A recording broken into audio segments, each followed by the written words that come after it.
A sexta proposta a ser desenvolvida é o tradicional jogo da memória, que é um clássico formado por peças que apresentam uma figura em um dos lados.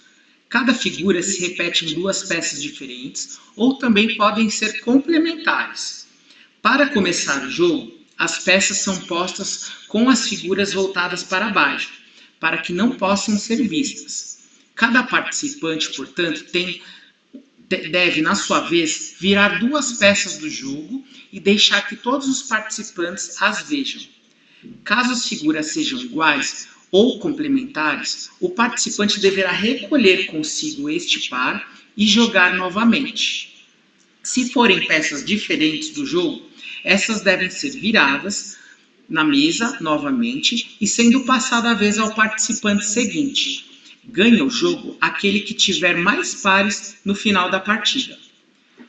Visite a página do Clubinho Chalim e cole em seu navegador o endereço virtual abaixo. A partir daí, aprenda a jogar o tradicional jogo da memória.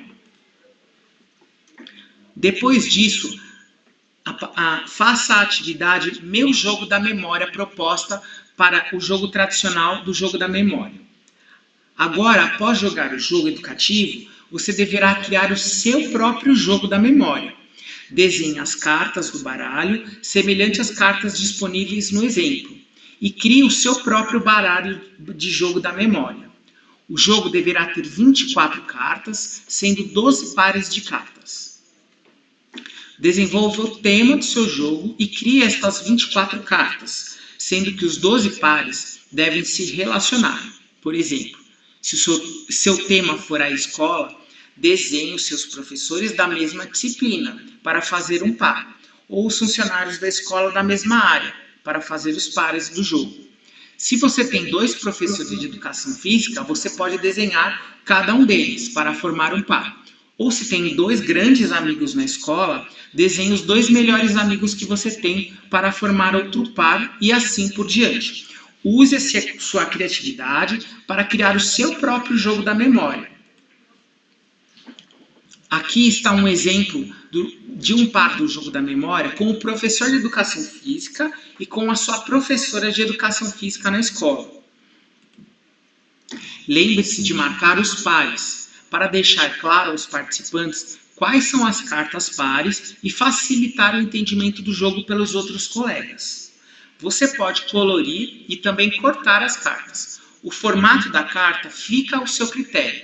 Pode ser circular, pode ser retangular, pode ser triangular. Mas lembre-se que o mais importante é que todas as cartas devem ter o mesmo tamanho e formato, impedindo que os outros jogadores descubram qual que é a carta que faz par com a outra carta do jogo.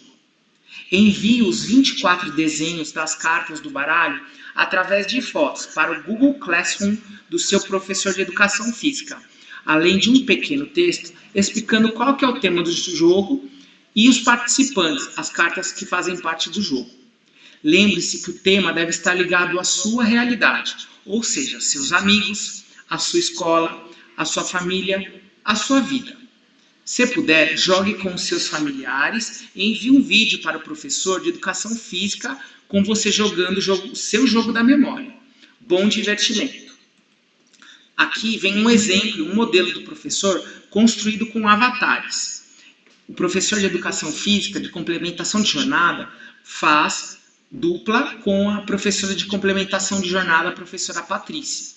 A professora Margarida de matemática faz dupla com a professora Lucimara.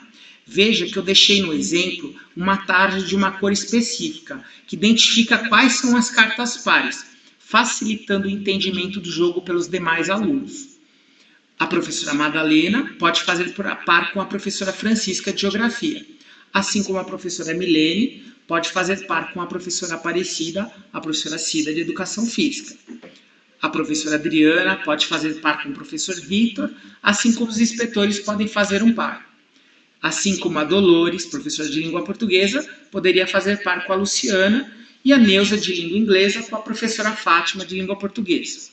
E assim por diante, criei outras cartas para construir o baralho com 24 cartas. Bom divertimento e muito obrigado!